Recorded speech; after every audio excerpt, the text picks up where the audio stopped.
I'm sorry, chat. I'm sorry I have to do this to you. I'm sorry I have to do this to us, really. I haven't seen it yet, but Candace Owens is going to talk about the plantation and compare it from then to now. So, why am I being mean?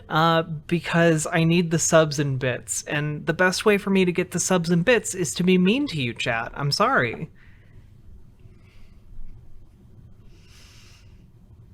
I'm sorry. Ephemeral, I love your emotes. Alright, let's go.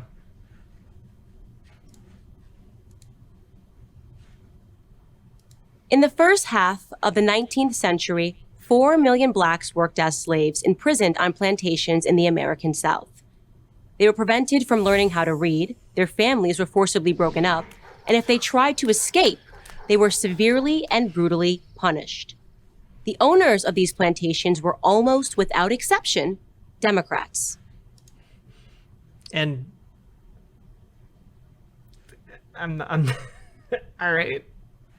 Okay, we're just gonna pretend that the Southern Switch never happened. Okay, we're just gonna pretend that the parties didn't swap about segregation, and that the Democrats of yesteryear are equivalent to the Democrats of today. Okay, cool. Glad to know where we're going with this, guys. This video is 6 minutes long, so they gotta pack as much misinformation into as little time as possible. Okay. Before the Civil War, slave-owning Democrats used black bodies to massively increase the number of votes they got in Congress and the Electoral College. Because of the 3/5 compromise, a single Democrat in Georgia who owned 5 slaves got 4 times the representation as a single white abolitionist in Pennsylvania who didn't own any. So for Democrats, it has always been about using black bodies for political power. How they are used may vary, but the plantation model remains a constant. Okay. So literally we're already pretending that Democrats from the 1860s are the same as Democrats today. Okay. I wonder if they're even going to address like the Southern Switch at all, or the pivot that Republicans made towards conservatism. I wonder. We're just lying for fun. Even today. Despite the fact that blacks are no longer enslaved, many black children barely learn to read in poorly performing schools. Our families are often Wait, what was that? Read in poorly performing schools. Yeah, fuck that book. Our families are often shattered by misguided welfare policies, and if we try to escape, we still face punishment. Okay, but schools are underfunded because of the racist policies put in place by Republicans during the segregationist era. That's literally why inner city schools are less funded. It's why school funding is tied to property taxes. That is the system that underfunds inner city schools. And there are a lot of other issues too, you know, to do with like class sizes and such. My bad. I have a little water left.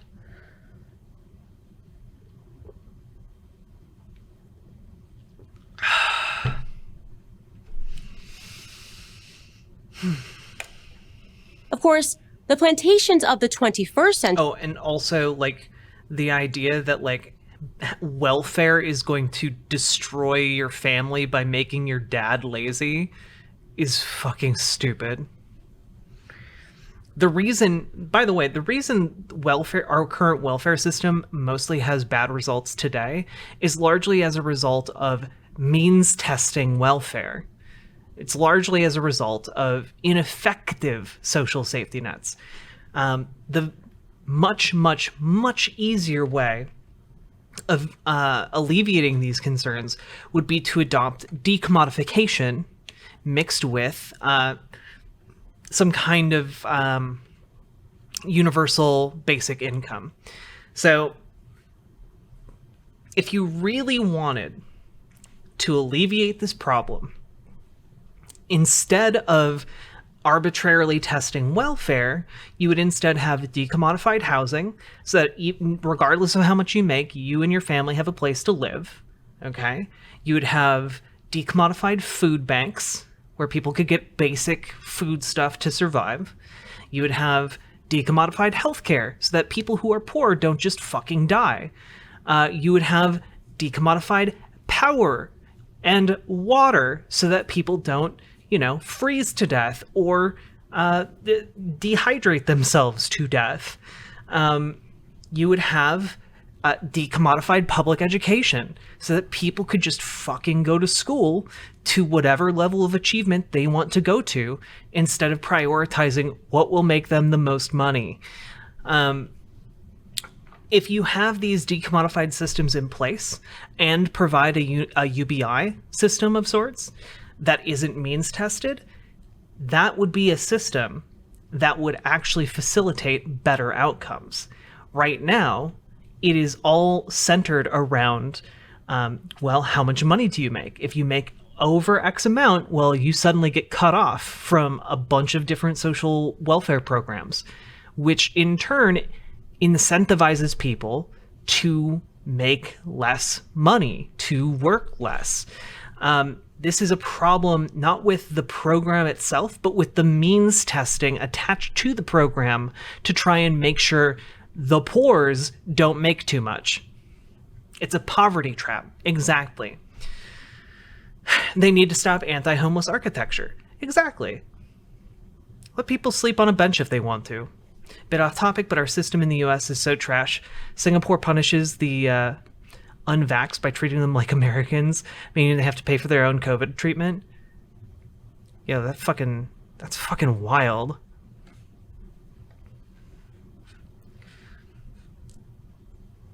Anyway, there are solutions to these problems, but Candace Owens' solution to all of these is to just take away, get rid of the social safety net.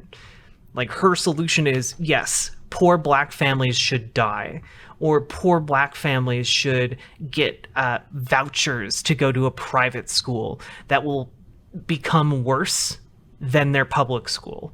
Like, yeah, guys, I don't know if who needs to hear this, but your private school is going to be more shit than a public school, because private schools have to operate at a profit and public schools have to operate at cost, which means you get less bang for your buck when you fund a private school with public tax dollars.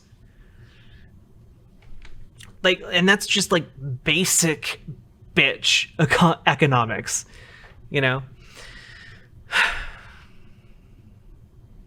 Yeah, punk ass Parker. Yeah, Candace Owens exists as a get out of racist free card. Not physical, they are virtual. The owners of these plantations are once again, almost without exception, Democrats. The worst part is I know that there is a sizable black following for Candace Owens, and I'm not really sure how to reach those people, how to reach like the African American community who believes the things that Candace Owens is saying, I don't know how to do that.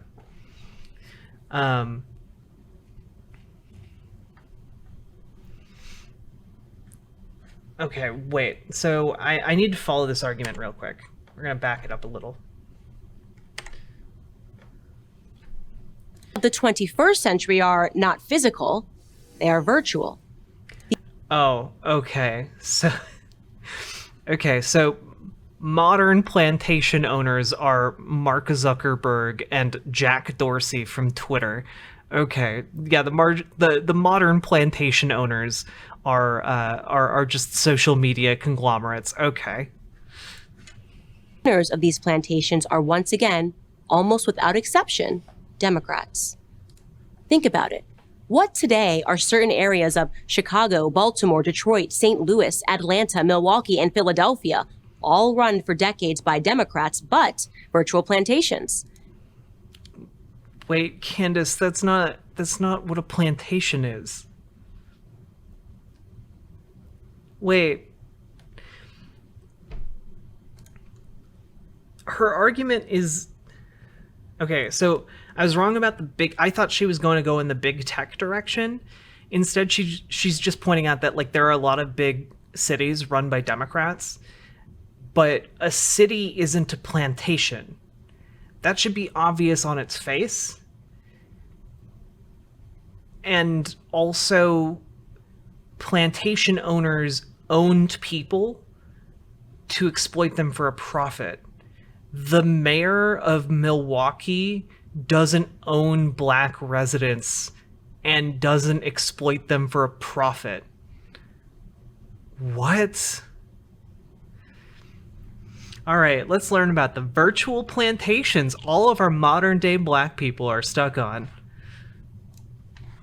Many who live in these areas are largely, if not totally, dependent on their masters, the politicians, for their food, housing, and health care. It's true.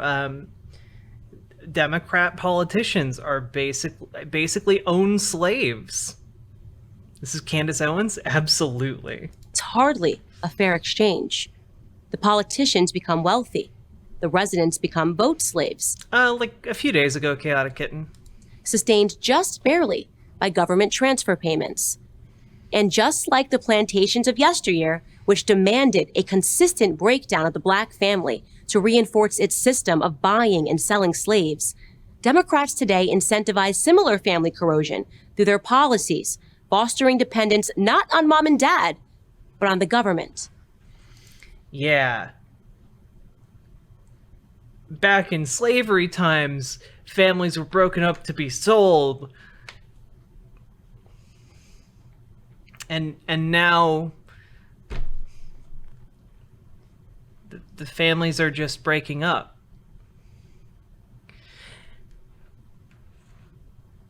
Except are they really? Because it seems, chat, when you actually look at the numbers and you don't take into account marriage as a defining aspect of relationships and just look at how many kids are being raised in two-parent homes as opposed to married homes. Turns out the rate of parentage among white people and black people is roughly the same. So yeah, Candace Owens is just full of shit. To give just one example, virtually every inner city school provides free breakfast and lunch. Sounds generous, but What?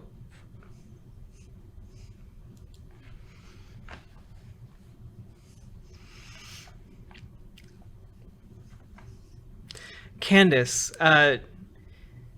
do you want the children to go hungry? Feeding kids bad? Starving kids good? Because it sounds like you're advocating for starving children. Sounds like you're advocating for starving children. That's gonna make the kids lazy, brother. That's true. You gotta force them to work for their food, okay? Put them to work in the in the grease fryer, okay? They're gonna be working with all that hot grease. The side effect better be that they're able to pay attention in class. What did she say? She said inner city schools give free breakfast and lunch, which is true sometimes. Sometimes. but definitely not always. What it really does is remove the traditional responsibility from parents by handing it over to the state. Yeah. Candace, you know that, like, in most school districts, like, your parents don't make you a lunch to go to school. Instead, they just give the school money to feed you. So really the only difference is you aren't feeding kids. That's really the only difference here. Yet many do break free from this oppressive system. Like the fugitive slave Frederick Douglass once did, they run toward a better life. But leaving the plantation still entails great risk. Of course, today it's not the whip or the lash, it's libel and slander. Yeah. Very equivalent. Very equivalent, Candace. Yeah, people saying mean things to you on Twitter is definitely analogous to being beaten to death by slave owners. Jesus Christ. Is to bring Black conservatives within an inch of their professional and sometimes personal lives a warning that rebellion will not be tolerated. Don't believe it? Just ask Dr. Ben Carson, Hoover Institution economist Thomas Sowell, or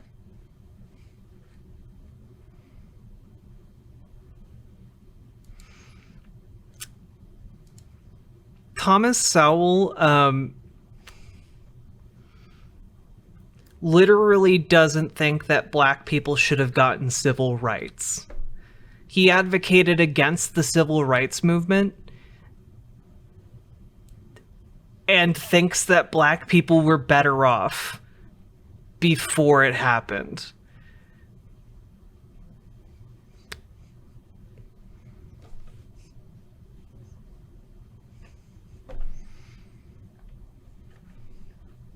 Candace can make that comparison. No, I don't think she can. I think objectively speaking, being whipped to death or raped by someone who owns you is worse than people saying mean things on Twitter. I think those are worse than Twitter threads. Just look at these great people like Herman Cain. Well, you know she's going to list someone else. She might say Herman Cain. Supreme Court Justice Clarence Thomas, to cite three prominent examples. Carson, one of the most celebrated brain surgeons of the modern era, has been called stupid by the legacy media because he has conservative political views. No, it's because he says stupid things. There are plenty of smart conservatives who are just wrong. Okay, you can be smart and a conservative. Ben Carson is smart about brain surgery and stupid about politics. Thomas Sowell, who went to Harvard and taught at Cornell, Amherst, and UCLA, and may be the nation's most brilliant economist, has largely been ignored, while many lesser lights have been celebrated. Wait. Wait. Let me get this straight. Thomas Sowell, who led a brilliant career through academia, has suffered just as much as someone who was literally owned as a slave. Because people on social media didn't say enough nice things about his work. Are you fucking kidding me? Are you fucking kidding me? Wait, chat, am I misinterpreting this? Conyer, hello! How are you doing? I hope you had a lovely stream. Welcome, Raiders. My name is Riverboat Jack. I am a lefty streamer. I talk about the news, politics, and I debunk conservative propaganda while advocating for democracy in the workplace and a decommodified society.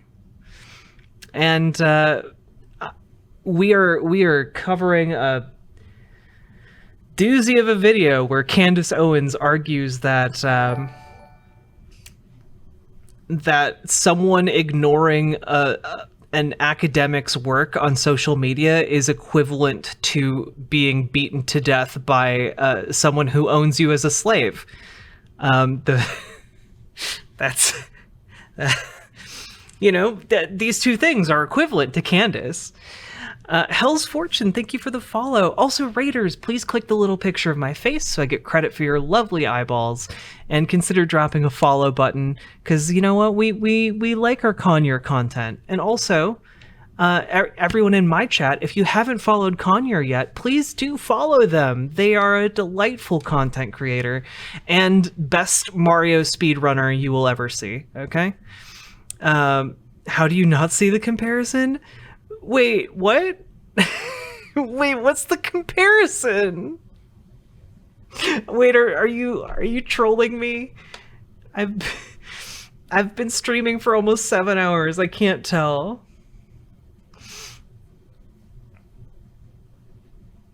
When they say they're beating you to death as a slave, their primary focus is on the transaction. Yo, ephemeral. Oh my god. I am slain. You have slewn me. It's okay, Nillikin. Oh god. Someone gift sub Nillikin TV, alright? Or Nilkin, my bad. I just realized that Conyer and Vosh have the same cats the other day. Yeah, they live in the same house. Or apartment. I don't know if they live in a house or not. Sloon and slain. Their sister words.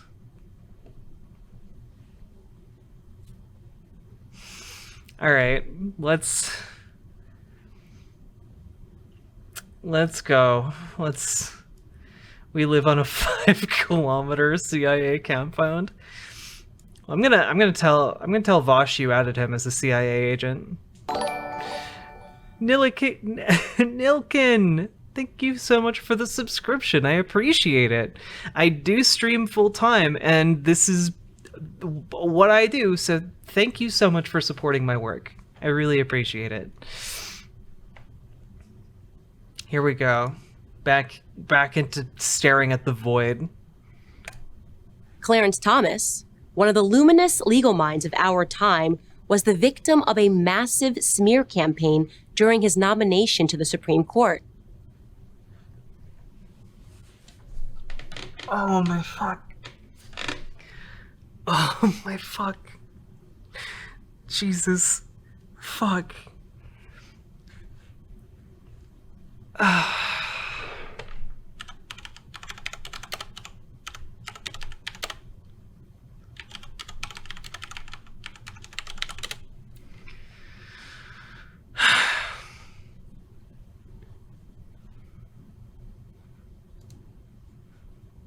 So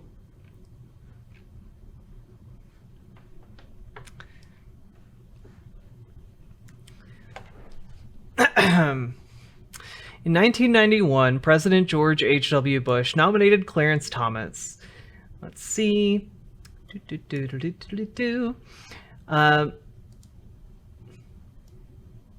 see. His nomination seemed assured until a report of a private interview of Anita Hill surfaced by the FBI, which was leaked to the press.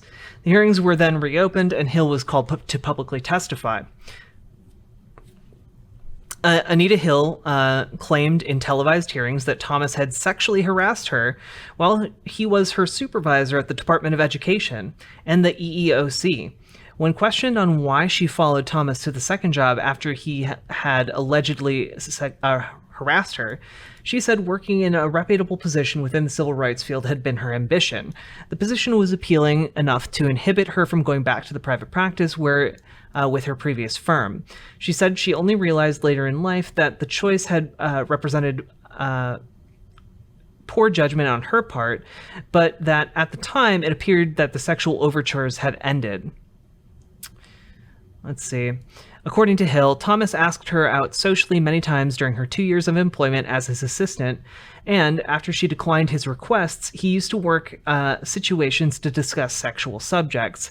He spoke about such matters as women having sex with animals and films showing group sex or rape scenes, she said, adding that on several occasions, Thomas graphically described his own sexual prowess and the details of his anatomy.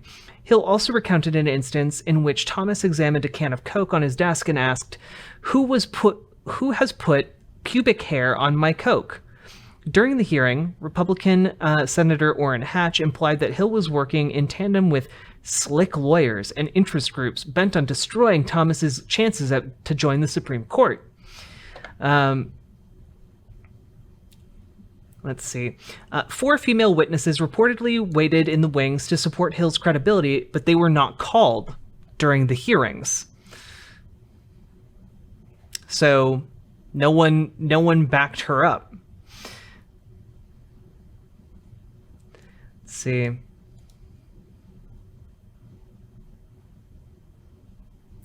Anita Hill did take a polygraph test, and while polygraphs are not admissible evidence in court, she did pass hers. Clarence Thomas did not take a polygraph test. And claimed that he was being subject to a high-tech lynching for uppity blacks by white liberals. For the record, Anita Hill is black.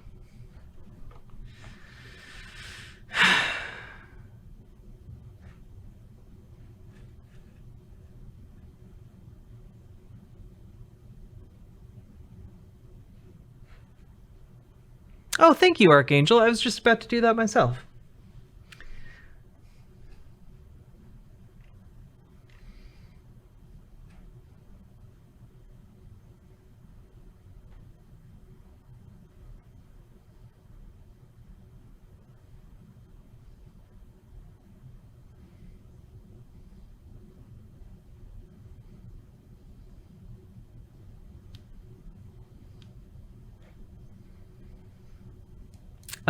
In 2010, Virginia Thomas called Anita Hill asking for her to apologize for her 1991 testimony. Hill believed initially that the call was a hoax and contacted the FBI. After being informed that the call was indeed from Virginia Thomas, Hill told the media that she did not believe the message was meant to be conciliatory and said, "I testified truthfully about my experience and I stand by that testimony." So Anita Hill has stood by everything she said for, the past 20, 30 years now.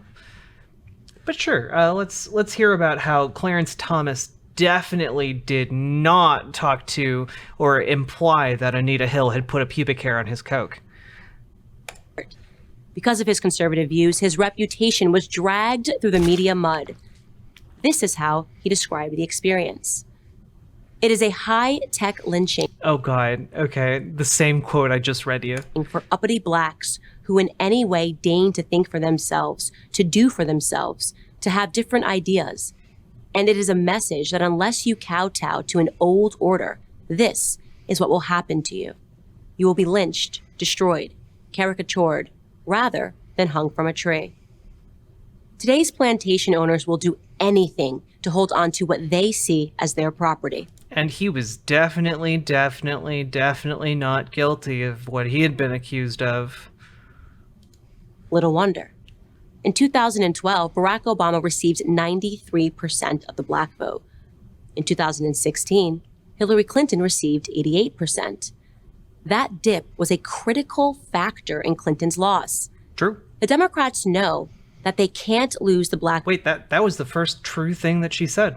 Vote and win a national election. So they make up lies. They say America was founded for the purpose of perpetuating slavery. They say Wait. Yeah, one of the big things that it was founded for was to fuel the transatlantic slave trade. Hillary was the dip that caused her loss. True. people hate us. They say the entire system is racist and that our only hope is them. The same old Democrats. Yeah. Don't look into anything that happened around segregation and the political parties, okay? Do not look at anything related to segregation and the potential flip-flopping of political parties, okay? Don't do that. Don't do that. Candace Owens doesn't want you to know that. Candace Owens doesn't want you to learn a little too much. Candace Owens wants you to know just enough to serve her own ends, and not a fraction more. Do not open a history book.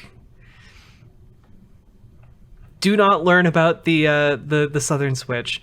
Did she mention the KKK yet? Nope. The plantation owners know what will happen if blacks demand that their children receive a good education, if they shake off their dependence on government handouts, if they refuse to see themselves as victims and instead embrace all the opportunities America offers. The plantation system would collapse once and for all. In the 19th century, we had to depend on others to be liberated. This time, we have to do it ourselves. Will we? I'm Candace Owens, author of Blackout, How Black America Can Make Its Second Escape from the Democrat Plantation for Prager University. This video Jesus Christ. was made possible through a generous donation from the Kentucky Patriots for America. Wait, what? What is this? The Kentucky Patriots for America.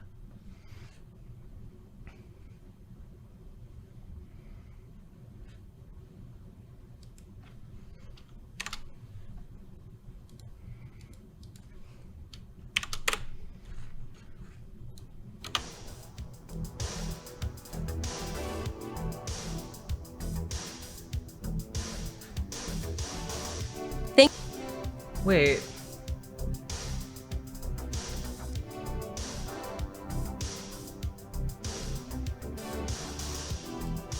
Okay, so if I look up the Kentucky Patriots for America, there are no results. So I don't think it's this.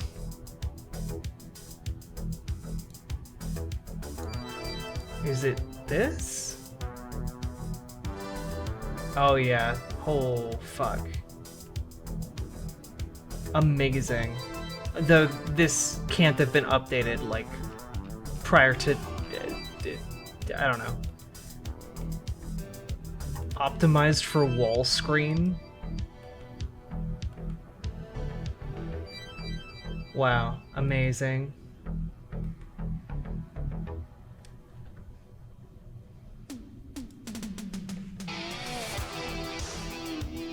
Maybe I need Kentucky, just Kentucky Patriots for America?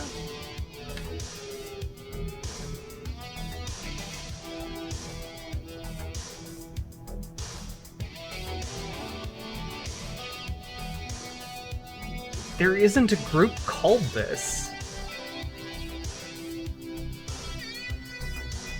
Hey,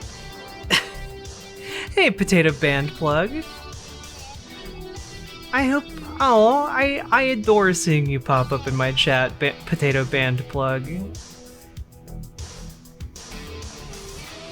Yeah, What the fuck?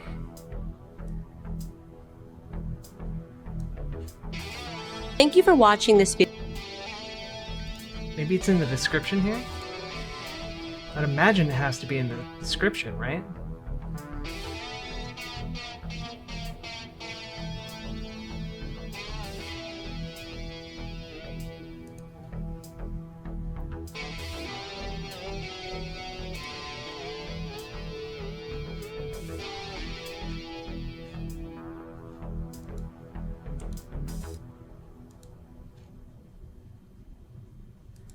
The Kentucky Patriots for America doesn't exist. I'm so confused. I'm so fucking confused.